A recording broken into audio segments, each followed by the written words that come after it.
سب سے بڑا امتحان یہ نہیں کہ لوگ تمہارے خلاف کیا کہتے ہیں، بلکہ یہ ہے کہ تم ان کے بارے میں کیا سوچتے اور کیا برداشت کرتے ہو۔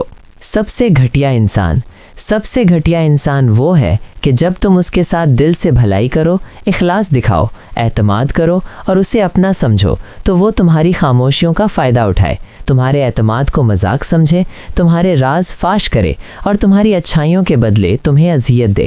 ایسے لوگ باتوں میں بہت میٹھے ہوتے ہیں مگر عمل میں زہر گھول دیتے ہیں۔ یہ وہ لوگ ہوتے ہیں جو سامنے مسکراتے ہیں اور پیچھے تمہاری پیٹھ میں خنجر گھونپتے ہیں۔ دانش مندی اسی میں ہے کہ ایسے لوگوں کو پہچان کر خاموشی سے خود کو محفوظ کر لیا جائے، کیونکہ ہر رشتہ نبھانے کے قابل نہیں ہوتا۔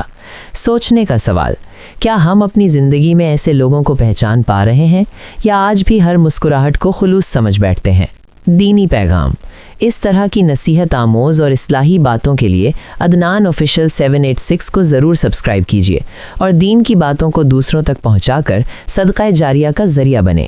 دعا، جزاکم اللہ خیرن و احسن الجزا فی الدنیا والآخرہ۔ آمین۔